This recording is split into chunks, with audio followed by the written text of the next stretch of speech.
রাম রাম বন্ধুরা, নমস্কার। আশা করছি তোমরা সবাই খুব ভালো আছো। বন্ধুরা, পশ্চিমবঙ্গে বিএসকে কর্মী নিয়োগ 2025 অর্থাৎ বিএসকে মানে বাংলা সহায়তা কেন্দ্রে 2025 সালে নতুন করে কর্মী নিয়োগ হচ্ছে। শূন্যপদ কত না 2922 টোটাল শূন্যপদে আমাদের পশ্চিমবঙ্গের রাজ্যের প্রতিটি জেলাতে আলাদা আলাদা বিএসকে অফিসে কিন্তু বিএসকে কর্মী নিয়োগ হচ্ছে, যেখানে তোমরা তোমাদের নিজের ঘরের সামনাসামনি যে বিএসকের অফিস সেইখানেই কিন্তু তোমরা চাকরিতে জয়েন হয়ে যেতে পারবে। তো বুঝতে পারছো ভিডিওটা কতটা গুরুত্বপূর্ণ ভিডিও হতে চলেছে তোমাদের জন্য। একটাই ছোট্ট রিকোয়েস্ট, ভিডিওটা কমপ্লিট দেখো এবং এই রিক্রুটমেন্টের কমপ্লিট ইনফরমেশন তোমরা নিয়ে যাও। ফর্ম আবেদন কবে থেকে শুরু হবে এবং এখানে কারা কারা আবেদন করতে পারবে সমস্ত কিছু তথ্য এই ভিডিওর মাধ্যমে আমি তোমাদের সামনে তুলে ধরবো।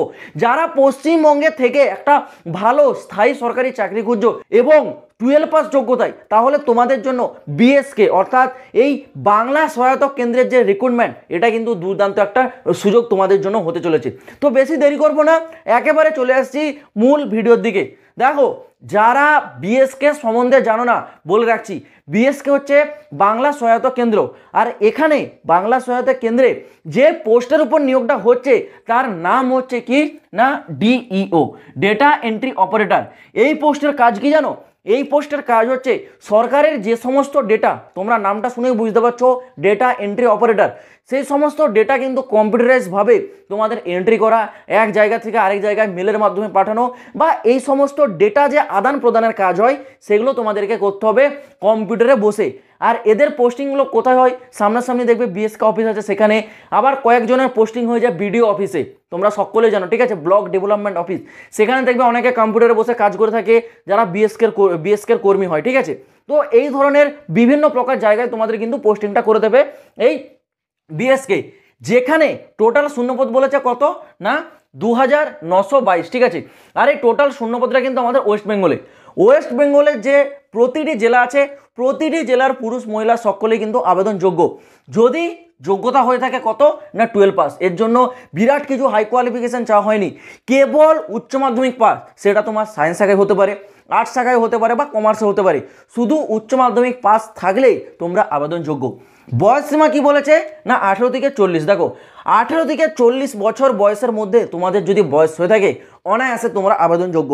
আর এখানে পোস্টিংগুলো তোমাদের কোথায় হবে না জব পোস্টিং তোমাদের ডিস্ট্রিক্ট ওয়াইজ, মানে নিজের রাজ্যেই তোমরা কিন্তু পোস্টিং পেয়ে যাবে, বাইরে কোথাও যাওয়ার দরকারও হবে না, ঠিক আছে। এটা একটা বিরাট বড় প্লাস পয়েন্ট থাকে এখানে।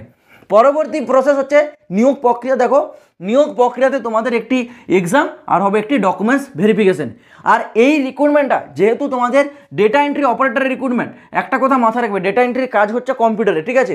তো এখানে 12 পাসের সাথে সাথে 6 মাসের একটা কম্পিউটার কোর্সের কিন্তু সার্টিফিকেট তোমাদের চাওয়া হবে, ঠিক আছে। 6 মান্থের একটা কম্পিউটার বেসিক যে কোর্স হয়, যেখানে এমএস ওয়ার্ড, এই পাওয়ার পয়েন্ট, এক্সেল, এইসবের কাজ শেখানো হয়, ঠিক আছে। তো সেই 6 মাসের একটা বেসিক কম্পিউটার কোর্সের একটা সার্টিফিকেট তোমাদের কিন্তু থাকতে হবে।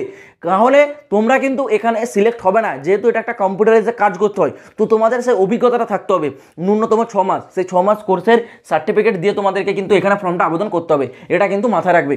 আর এর যদি আবেদন ডেট বলে রাখি, দেখো বর্তমানে এর রেজিস্ট্রেশনটা শুরু হয়েছে। রেজিস্ট্রেশনের লিঙ্ক আমি কিন্তু ডেসক্রিপশনে দিয়েছি, ওখান থেকে গিয়ে তোমরা কিন্তু বর্তমানে রেজিস্ট্রেশনটা করে রাখো। এর আবেদনটা শুরু হতে চলেছে আগামী এপ্রিল মাস থেকে, ঠিক আছে। আগামী এপ্রিল মাস থেকে তোমাদের কিন্তু শুরু হতে চলেছে 2025 সালে, মানে এর পরের মাস এপ্রিল মাসে তোমরা কিন্তু পেয়ে যাবে এই রিক্রুটমেন্টের অ্যাপ্লিকেশনের লিঙ্কটা। এখন বর্তমানে রেজিস্ট্রেশনটা শুরু হয়েছে, যার লিঙ্ক আমি ডেসক্রিপশনে দিয়ে দিয়েছি, ওই লিঙ্ক থেকে সরাসরি যাও, সমস্ত কিছু তথ্য দিয়ে তোমরা এখন থেকে কিন্তু রেজিস্ট্রেশন যে প্রক্রিয়া সেটা কমপ্লিট করে রাখো। যখনই এর ফর্ম লিঙ্ক অ্যাক্টিভ করে দেওয়া হবে আমি তোমাদের আপডেট দিয়ে দেবো, চিন্তা করতে হবে না। যারা চ্যানেলে নতুন আছো, এখনও চ্যানেলটাকে সাবস্ক্রাইব করে রাখোনি, চ্যানেলটাকে সাবস্ক্রাইব করে রাখো।